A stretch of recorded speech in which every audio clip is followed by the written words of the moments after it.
Good evening. On behalf of the Indiana University College of Arts and Sciences, I would like to thank you for joining us. I'm Vanessa Clow, and I serve as the college's Director of Alumni Engagement. Our Food for Thought live streaming series serves as an opportunity for alumni and friends to hear from faculty experts, explore topics of interest, and stay connected with IU and the College of Arts and Sciences, regardless of your location. At this time, I'm delighted to introduce tonight's featured presenter, renowned artist, and Ruth N. Hall's Distinguished Professor of Photography, Osamu James Nakagawa from the Eskenazi School of Art, Architecture, and Design. Born in New York, raised in Tokyo, and educated in Houston, Professor Nakagawa's work bridges cultures and histories with striking visual power. He is a Guggenheim Fellow whose photographs are held in major collections around the world. His art confronts memory, place, and the passage of time. We are departing slightly from our typical format as Professor Nakagawa will engage in a thoughtful conversation about his journey and newest artistic project, American Truths, live from his studio with the Eskenazi School's Director of Communications and Marketing and WFIU public radio host and producer, Yaël Ksander. Following their discussion, we'll conclude with a brief audience Q&A session. You can submit your questions at any point during this evening's presentation.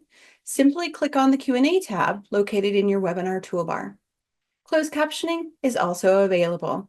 Now it is my pleasure to welcome Professor Osamu James Nakagawa and Yaël Ksander for their conversation. Thank you. Thank you, Vanessa. Thank you, audience members, for being here tonight. And James, for welcoming us into your studio. It's such a delight to be here. And thanks for sharing your ideas tonight on Food for Thought. It's a real honor. Well, I would say welcome to my studio. And well, thank you, Vanessa and Yael, to agree to do this interview with me. And it's just kind of really interesting way to introduce everybody to my space. This is the place I work, and I built this studio during the pandemic, and then after that, I went to this journey to make this all, new work. But I want to use this opportunity to express my gratitude to Eskenazi School of Art, Architecture, and Design, and Ruth N. Hall's Professor Fund, and College of Arts and Humanities Institutes, and Presidential Art and Humanity Grants, because these internal grants supported me to go out and then take photographs during my sabbatical, and then I created 3 substantial body of work from that. So thank you very much for Indiana University. Yeah. Yes, and we were going to be talking, James, about your American Truths trilogy, your response to a very dark chapter in American history, the incarceration of people of Japanese ancestry during World War II. And the challenge that this body of work seeks to meet, I think, is one that a lot of our viewers can relate to. So when you visit a historic site, say a battleground or some other historic place, can you not feel the suffering that's happened there? I think many of us have had that experience. And then how do you represent that in a way that history isn't forgotten and in a way that it remains relevant for our time? That's a question that museums deal with all the time in their exhibits. All right, as we were saying, this work grapples with the problem of keeping the past alive and keeping the past real. And it's something that museums deal with all the time. But to put your work in context, James, I think it's important to go back a little bit. And we might think that discrimination against people of Japanese ancestry was something that happened after Pearl Harbor. But unfortunately, it long predates that in this country. Since 1790, there had been laws on the books that restricted citizenship to whites. And then after that, there were laws starting in the mid-1800s that barred people of Asian descent from testifying against whites and then from marrying whites, so anti-miscegenation laws. Mhm. Chinese immigration came to a halt in 1882 with the Chinese Exclusion Act, but Japanese immigrants continued to arrive and to thrive in Hawaii and California, especially in the agriculture industry, where their success posed a threat to those in power. So in 1913, California passed the Alien Land Law. And what that law did was denied Japanese families the right to own land. The law was tightened a couple of times in 1920 and 1927, and then it was replicated 10 times in 10 other states. Mhm.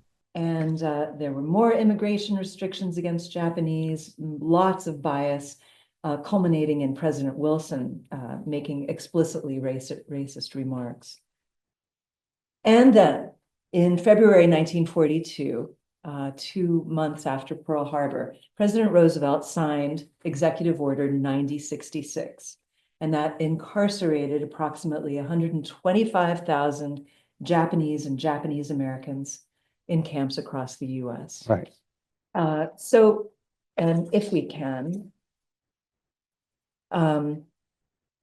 we can talk about how the fact that your family Mhm. then avoided this history, this particular trauma in the US.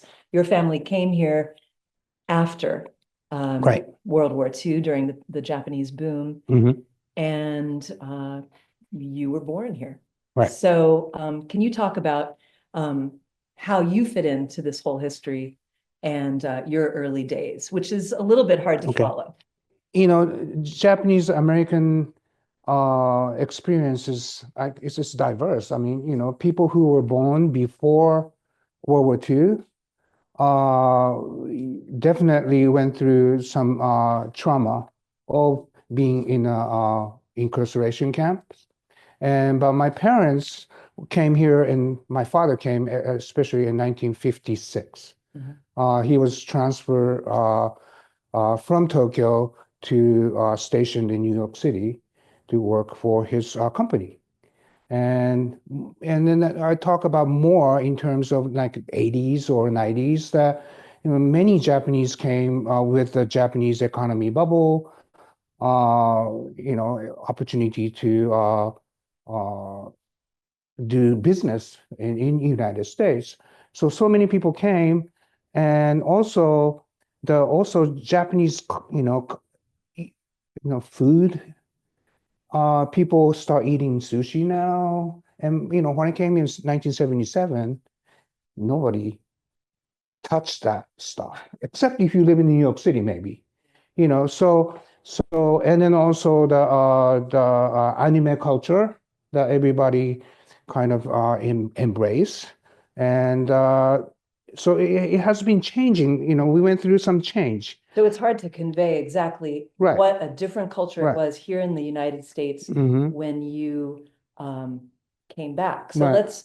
let's talk about how your own personal history intersects. So my history, as you can see on in the slides, one on the left is that was the moment I arrived. I was born in New York in 1962. I came back to Tokyo in 1963, which is like only 7 months old. So that's yeah, I'm on a stroller.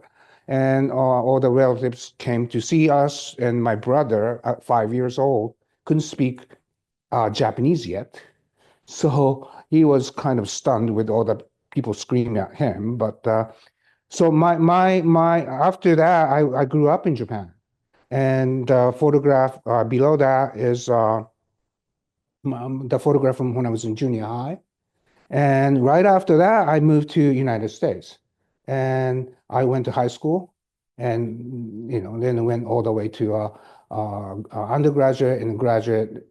But after I graduated from the college, I start going back and forth, back and forth, and yes, and then also I graduated from University of Houston, and from graduate school, and that's the time I made the work. I mean, this is what you see is my thesis work called Driving Theater and Billboard Series, and that was the first, I think, my exploration with digital photography too, that nobody was doing it at that time. Wow. And So- also your exploration of American culture and the American dream and the Right. mythology of Hollywood, really, the movies and Yeah, so Yeah. 30 years ago, I made these, yeah. but still the content of these images, unfortunately, coming back, Yeah. right? KKK, border, the Native American, Right. and all that is coming back, and it's just kind of concerning. Right. So your introduction to the history of the incarceration camps, Mhm. let's just say that wasn't really talked about a whole lot back in your high school days, for Right. example, but you did have one really key experience encountering it. It was a teacher who introduced you? Right. Can- So I couldn't speak English, Yeah. and then I couldn't read English that well. But my teacher gave me this children's book of the Farewell to Manzanar. So Manzanar being one of the right, camps in one of the California. camps, Mhm. and I don't totally remember the whole book, but I went home to ask my father, "What is this?" I came here for Disneyland. And also Hollywood. Actually, when I got on the airplane from Haneda to Los Angeles, the Rocky was showing in the airplane. So idealistic, land of opportunity Oh, yeah. Yeah. Any man in can make Rocky, it. Yeah. right? Mhm. And came here and then went to high school, and it wasn't that so. Yeah. That's the first time I learned I was yellow, I was Jap. I mean, 1977, think, it's in Houston, and then the high school was predominantly white students, and only one black students were in there, Yeah. right? And then I was one of two Japanese students. So you were encountering a lot of racism, right, James? but there's lots of nice people who Yeah. helped me. Yeah. But yeah, but then that was my first encounter. Yeah. And I think that kind of concern that stayed with me. Yeah. And I was always interested in Americana. So as soon as I start taking photograph, I wanted to take photograph of America. So I'll get on the car and, go to West and Texas and, Yeah. take photograph of what is America. Yeah. These iconic Right, landscapes, the drive-in. right. Let's So move to the so next. there you are, in this kind of interesting mixed identity. Are you Japanese? Are you Right. American? Are you Japanese American? And then having heard about the incarceration, but fast forward until 3 years ago, Right. when it was the 80th anniversary of the Executive Order Right. 9066. You decide that you're going to embark on a journey. And so what was it that you thought, what made you do it? And what did you have to sort of overcome in yourself to grapple with this history? So it wasn't like, oh yes, that's 80, anniversary Yeah. of this incarceration. I got on it's more like I got on the road and then go, wait a minute, this, February 14th. It was a Valentine's Day that I got on the car with my wife and went to Arkansas. But then I go, wait a minute, February 19th is the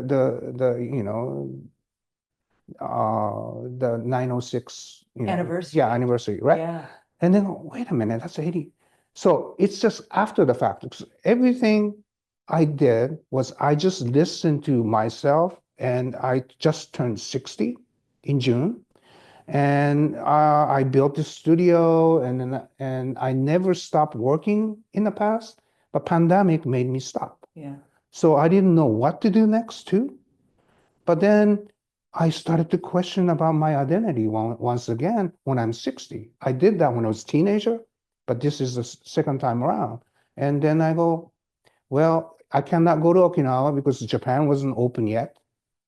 And you had planned to do Right, more work in right. Okinawa. That where was you my had worked that was before. my sabbatical Project. project. Yeah. But I couldn't go, so I go, well, maybe I should just need to figure out this because clearly see, I feel that there is a gap between the Japanese American who immigrated before World War II and their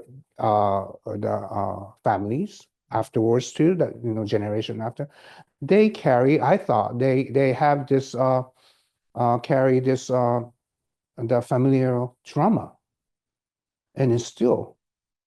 And I don't have that. I don't Right. have that because my parents didn't go, was incarcerated. However, we all have this kind of cultural baggage and pass it on, not only trauma. I mean, when you focus trauma, then it's trauma, but the good memory too. Yeah. We pass it on to the next generation. And you had your own, coming from a family Right. where My mother was underneath of Tokyo bombing. They almost died. And then, but the story that my grandmother, my uncle, and my mother, they all got together and just like, talked about it. And in that story, this everything's burned down from Asakusa to Ueno, everywhere. And then you can see from here, and then you can see the Ueno Hill. But when buildings up, you cannot see anything. I felt the similar kind of visual sensation when I went to Tohoku after the tsunami too. But however, there is kind of probably an apprehension that one has when taking on a subject matter in which you are not personally implicated. Right. So I understand from our conversations that you felt a little bit of what people would call imposter syndrome about disconnect. Yeah. About approaching this history of Right. the incarceration. And then also it's disconnect, but people see me as a Japanese American, right? And when I go back to Japan, I'm a Japanese American photographer too, right? Artist. So yes, I am, but then I don't share this, the history, familiar history that passed on in years and years.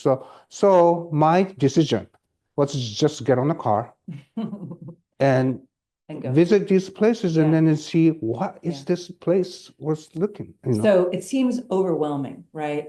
When we're looking at this map now on the screen. Right. I don't think that many people would know that there were as many of these incarceration camps and detention centers and bases where Japanese Americans were held during the war. And so that your job taking this on seems kind of like a lot. And then and so are these camps, are they now findable? Are they all marked?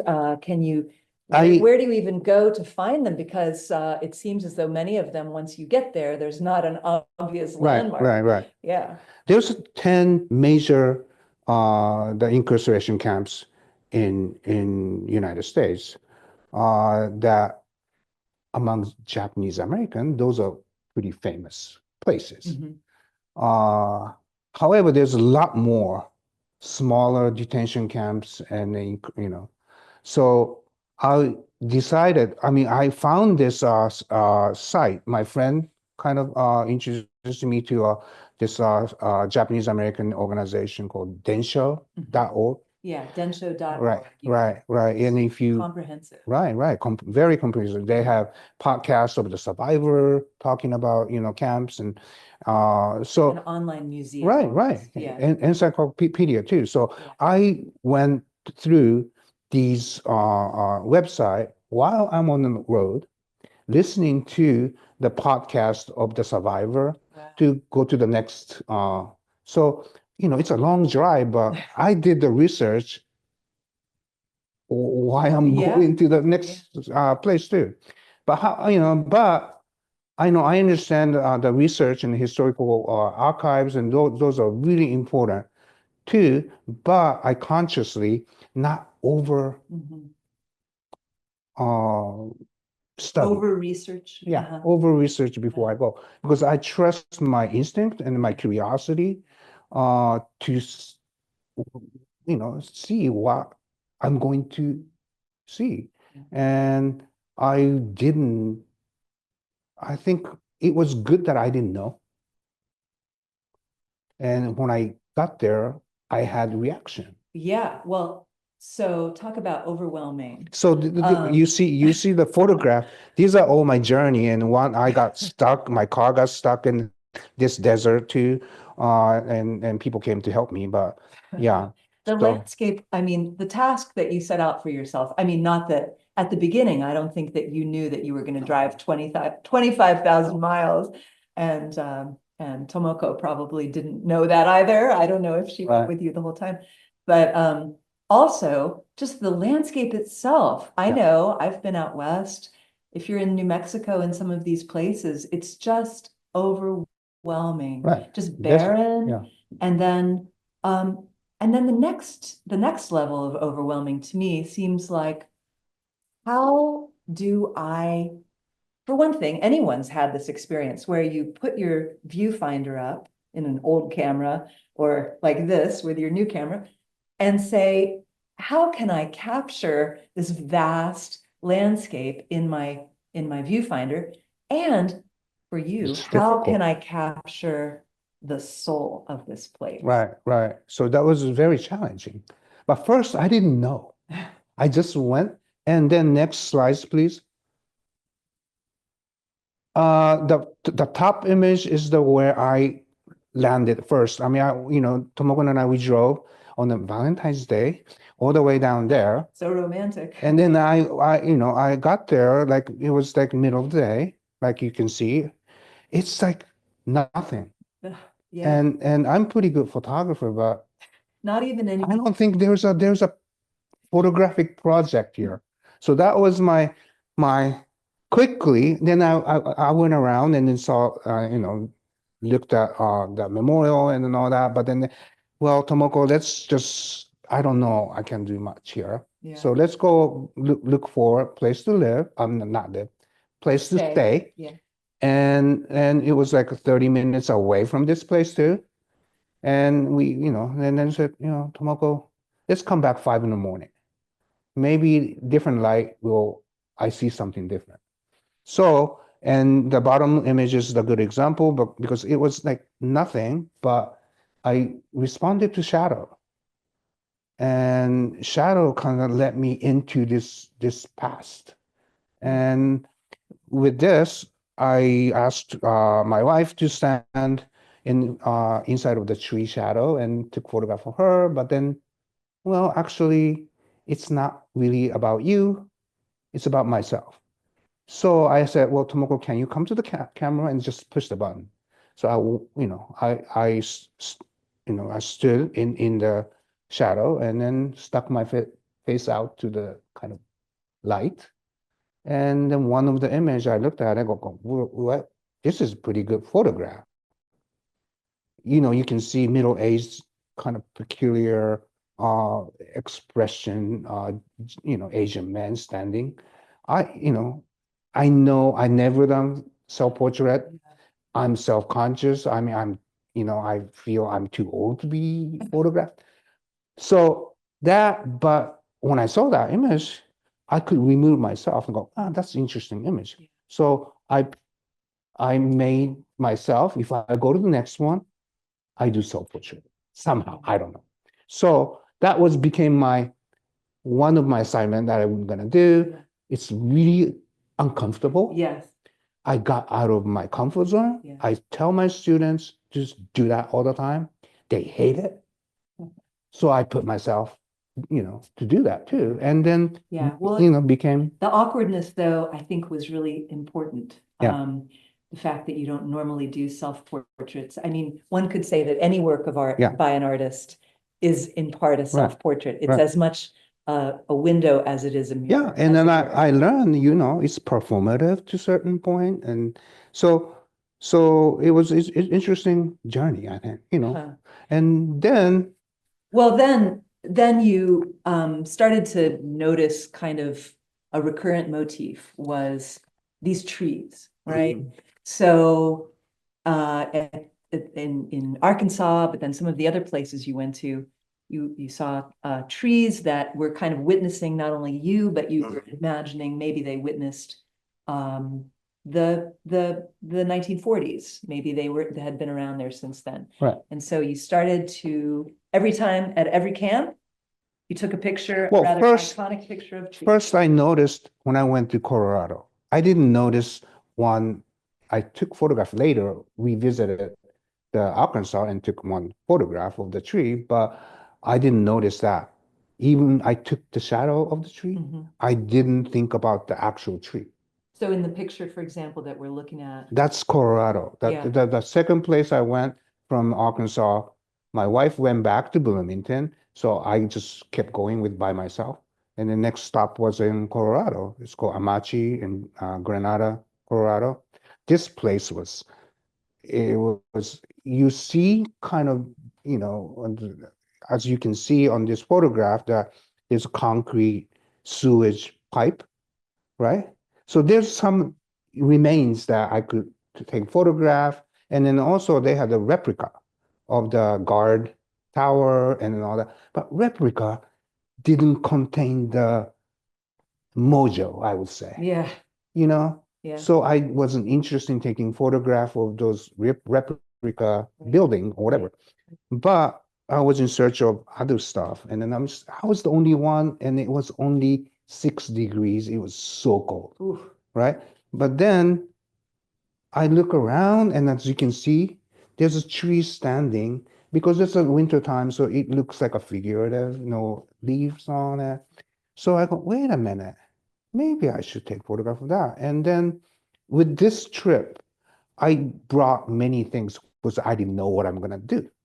I had digital camera, and then I took my friends who deceased, the violinist from Jacobs. Oh, yeah. Ikwambai. So you had this whole kit bag. Yeah. One of the things you brought was your friend's, Yeah. your friend's, Ikwambai, yeah, the violinist. Ikwanbe. Yeah. And you said that his camera was a sort of memento mori Yeah. for you, Yeah, but I don't know why I took it because I don't have the project. but a film camera. Right. And then I whatever I gathered, whatever in my refrigerator, probably out of date, expired film. People But I maybe don't took it know with me. that photographers in the old days and still Right. keep film in their fridge. Yeah. Yeah. So whatever I took, it Yeah. happened to be ISO 400 kind of grainy film. Yeah. And then at the end, that really worked in my favor because it looks like the grain became like dust and it gave some kind of feeling of the spirit, I would say. Right. Atmosphere. Yeah. Yeah. Yeah. So it was So you started Venice. to take a picture of the trees, sort of a portrait almost of a tree Right. at every one of these camps that you visited. So I was Can you, consistent. can you advance that? Yeah. So at the end, I had 85 the photograph of different trees from different camps. And first I made, can you go to the next one, please? Yeah, first I made on the left, straight print to, I was already asked to exhibit in Tokyo, and my gallery director saw my, studio wall and then say, what about the trees? I wasn't thinking about making body of work, but then, okay, I got challenged by my, director. And I goes, okay, well, then I'm going to make beautiful, beautiful print, which I did. And then I put which camp I was in and how many people got incarcerated in the bottom of the print. And then I was ready to have an exhibition with that. But then I kept looking at it, and then I just didn't feel it. You weren't feeling the spirit of the place. Right. It's more like, description, of the place or trees or, and then it didn't contain the experience I had standing in the cold weather, looking at these portrait of trees. So I had to do something. And I play with this file, and then I stumble onto this tone that it looks like a tintype or, Right. old, Daguerreotype. old photograph Mhm. that kind of represented the time and heavy air of the camp that I felt. So that's how So you I were had to do using all something. kinds of digital Right. techniques, Right. solarization. Some of them remind me of some of the Solarization. Man Ray pictures from Right, the right, right. 1920s to really give it that Or infrared a little bit, but not quite. So that not quite is important.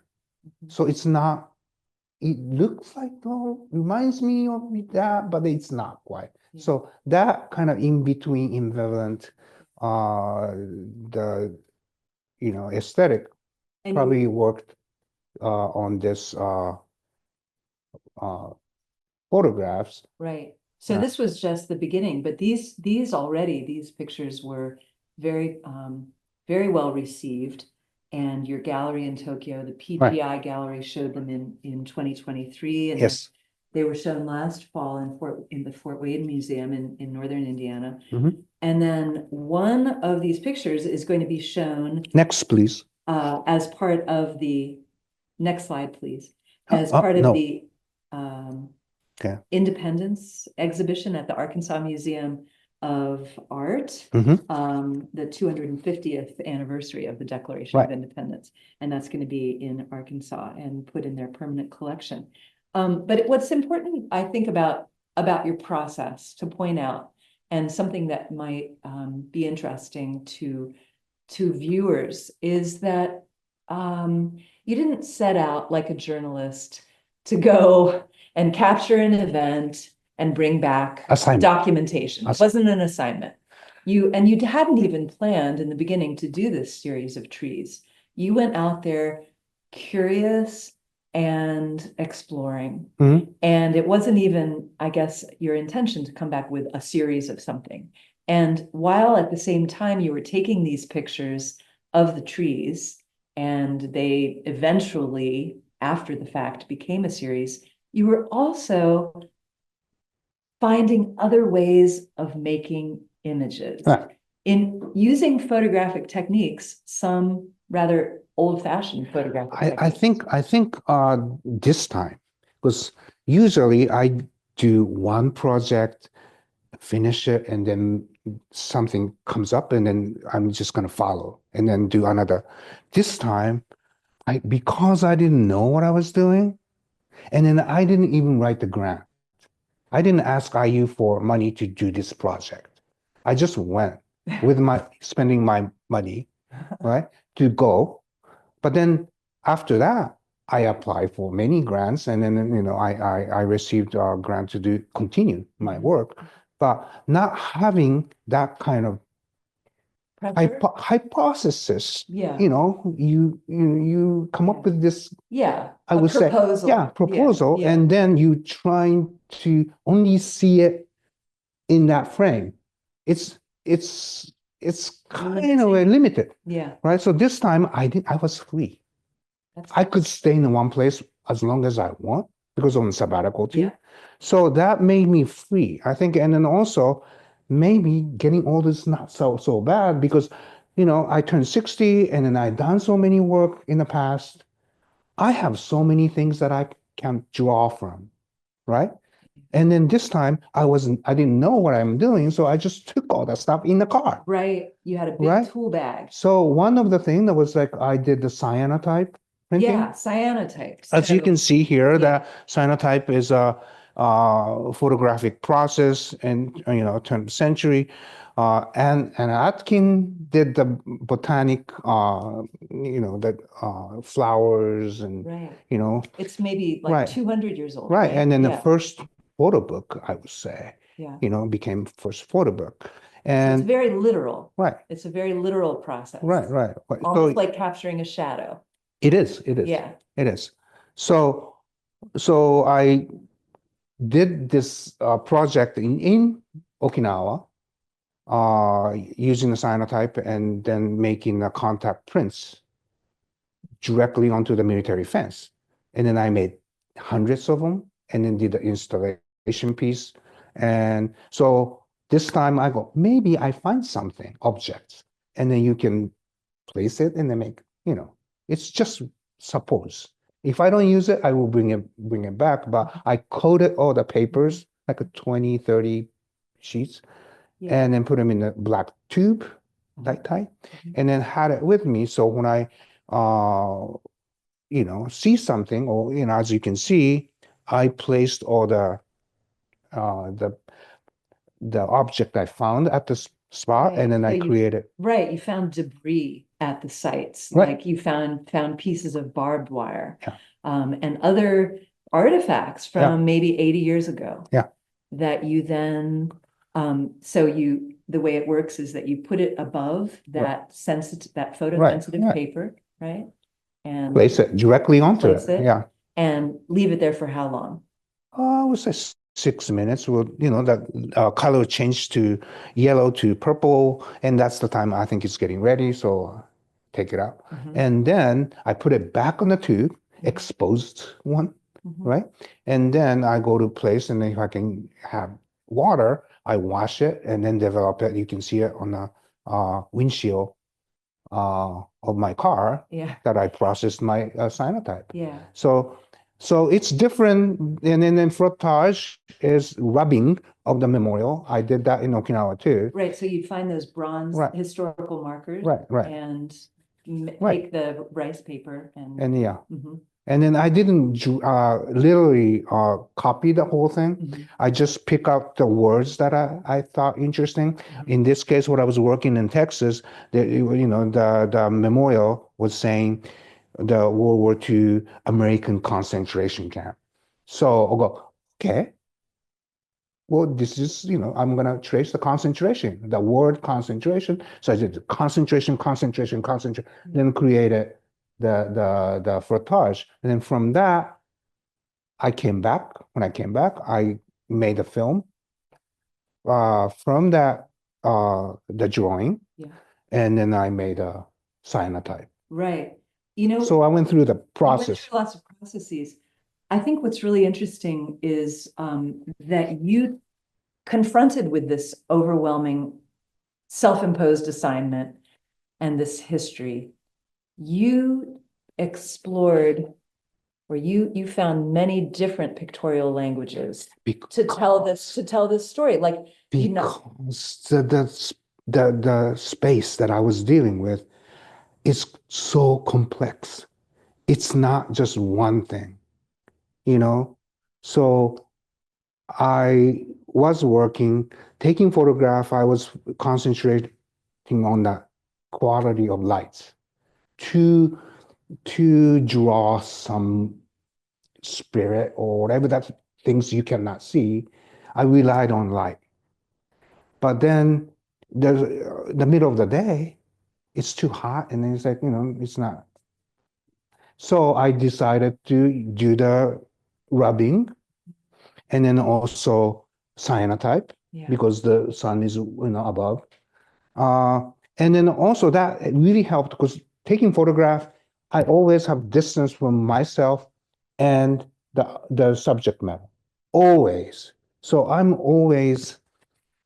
not touching it. I'm just observing it, right? So doing the frottage, you're in rubbing, and then also cyanotype or putting the object directly onto the paper is such a immersive, tactile experience. So I use that to maybe this is the way to draw the things that you cannot see. I think this really goes back exactly to this idea of how do we make history real? How do we picture that? I could talk until I'm blue in the face about this period in history, and someone might say, oh, ho hum. But it sounds like we're looking for language, for pictorial language that would make it real. Right. So if we So, like what you said, I did all the different things. And then you can see that this is my studio about 2 years ago, you know. And then I didn't know what to do with all the material that I brought back. right. So I have to, next 2 years, I worked on how to put it together. Yeah. Yeah. So this is here one of are the a traits. couple- Right. So the second of the 3 series in your American Truths collection. Actually, this is like last year. I finished it last year. Right. But yes, These are diptychs. Right. So in other words, instead of just one single way of Right. making a picture, you've put things together, and it might not be immediately obvious, especially for What- that image on the right. what? Okay, or image either of them. image on the right is a photograph of the water reservoir that the War Relocation Administration built. Each place is, the engineer is same engineer, so they have similar, because 1,000 people is incarcerated into these places. You have to have water, so they have to have infrastructure to create these, Right. reservoir, water, sewage, all the basic. Right. But But the thing that might not be immediately apparent to people looking at this image is that the bottom half of this image is in fact a It's- frottage. it's Or it's is it a cyanotype? no, it's a tone cyanotype, but it's digitized, right? Because I wanted to have photograph and these different medium exist on the same plane. Because when I have photograph, shiny photograph versus more tactile, it just didn't mix together. So my decision to, scan cyanotype and then put it together with a photograph and then printing on a Japanese paper kind of worked out, to be on the same surface. So it's that same approach in these different. Right. And then also with this, working on this, I really thought about making sky and ground relationship because, I was looking at this, landscape and these are, sky and ground, and then maybe all the stuff that we trying to cover it up in the ground. Maybe Yeah. my act is to unearth all the history that you cannot see with this work. I mean, it's a metaphor too, but Yeah.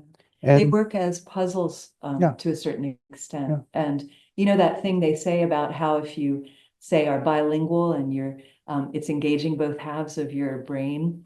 I feel like there's that same dynamic going on with these pictures that you're making meaning in 2 different ways. right. And so the whole is greater than the sum of the parts. And then also when you put 2 images, more so in If Now series that with my self-portrait and other photographs, it creates friction. Two different images. If images are more descriptive and this is one image and then this is describing another image, it doesn't create friction. But if you bump 2 different images, it will always kind of create some kind of friction. So that I was focusing on. This is the If Now series. One image I was determined to use my self-portrait. But then I wanted to introduce, because self-portrait is very literal. I'm standing on a space, right? And then more, I visited different places. I cannot just keep contemplating in that space. So I started to challenge the viewer too. I represented, or kind of not represented, but in a way I look Japanese American, right? Or Asian American. Yeah. So I decided to stand in these places and getting to know more about these places, visiting all the places. I started to feel like I got to confront it a little bit. So that's why I think it became more provocative. Yeah. To Very provocative. but then same time, creating the friction with abstract image will kind of diffuse. Yeah, and you're leading people, you're suggesting Right. things, but you're not, That's the word, You're not- suggesting. leading people Right. you're allowing people to make their own Right. conclusions.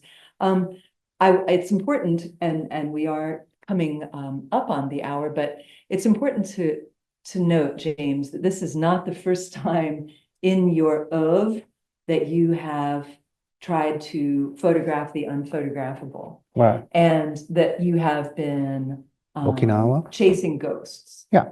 So just real quickly, I did want to mention Let's move. your work. Yeah. This American Truths work in relationship to the work that you did at Okinawa in the caves and on the cliffs. If you could just talk about that for briefly.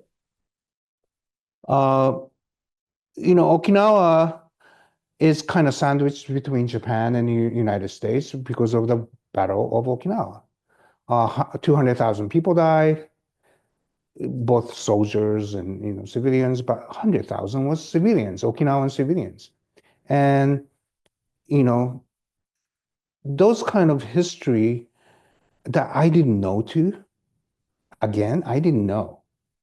And it shocked me when I saw the 8mm film that Marine Corps took of the Battle of Okinawa. And then I married to Okinawan. And my daughter is Okinawan Japanese American. Right. So I felt that I need to get to know this history. So again, I just went. And then when I saw I went to and when I saw the film and then went outside, you see beautiful ocean, but only can see imagination. It takes imagination to see the history. So, 1,500 battleship parked outside of the coral reef, shooting up this small island, people running around, going in the cave, and then Japanese, military will, distribute hand grenade to kill yourself, right? So those kind of madness, in a way, is I think has to be. I trying to visualize what happened to these people, disappeared, and the energy and spirit. So it takes that's what you said.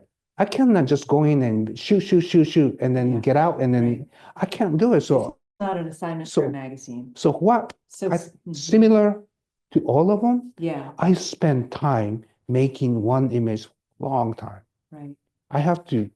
So you take some of the photographic evidence that you capture with your device, your apparatus, and then add to it. And also what's interesting to me in the Gama or the caves, Yeah, that's you actually illuminate parts Right. of the caves that are invisible otherwise. Yes. So I don't know it's- why people will just use the flash, shoot, and then get out because it's spooky and it's scary. But I choose to stay there for hours and hours and hours and go around with a flashlight and then light this whole thing. So, and by doing that, I think there's some things that you cannot see will submerge, come out from the this place, So that's my I don't know. People say, oh, that's full of shit. But that's my attempt. So I do want to encourage our viewers to submit your questions if you have any. Yeah. In the Q&A icon at the bottom of your screen, not in the chat, but the Q&A. So if you do have anything, we'd be happy to entertain those questions. But before we go to that part of our presentation, I wanted to sort of push a little bit, James, with maybe a sensitive question. So in our current climate, right, where we're hearing a lot about mass deportations and really terrifying things that we thought we wouldn't hear about. Your Bennett. images are even all the more chilling in 2025. And so I'm wondering now, is it your intention to use these images to provide a cautionary tale for our country going forward? Well, I wasn't intended when I started making, because it was two years ago. Yeah. Yes, I was aware of Trump administration when, last Trump. Right. Uh, The previous administration. right, previous, because driving theater work, I was asked to do an exhibition in Tokyo with this whole exhibition of my old work 30 years ago, But then I go, wait a minute. And then Trump got became president. All the stuff is coming back. So I made this work in 30 years ago. KKK, border, right? All the stuff is coming back. So I really thought I didn't want to make a new piece and then insert something into this. I may kind of repeat. So I decided to make another piece that revisit all the driving theater images. And then I made a really dark images with empty screen. So, and it's just, I'm not trying to change anything or even provoke anything, but this is the stuff that happened to a Japanese American people, right? And then why are we repeating similar thing now is my question, but it's just my work was not intended, but became, unfortunately though, kind of timely right now. Yes. I know. It's just probably perennial. So I'm happy to see that we do have some responses from our audience. And let's see, McKenna asks, do you want people, James, to know your story when they're viewing your work? Or do you want them to see the work and interpret it themselves? Oh, well, as an artist, what I can do and then communicate with my work. I cannot stand right next to my work and keep talking about my story, And another chance I have is to make monograph book that they will have essay and my statement, or I can even write my story, so that I can, and then for the exhibition I can have my statement right next to it. But I think I gave, enough visual information that people can read my image and, from their own experience. Yeah. And I think people have different ways of approaching. If you watch people in a museum, for example, or a gallery, some people really rely on the wall labels and really want to arm themselves with history and context before they look at images. But I don't think that should restrict anyone. I mean, I think a lot of other people just want to go in and feel it and let it wash over them. See, that's why I think it's important. Feeling is important. If work is really analytical and didactic, people think, it's maybe easy to understand intellectually, which is, there's a work like that too, which is fine. But the way I make work is about the feelings.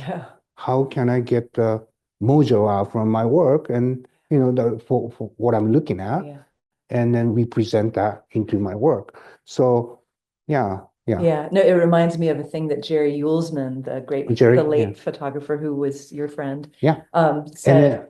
IU alumni. And an IU alumni, distinguished IU alumni.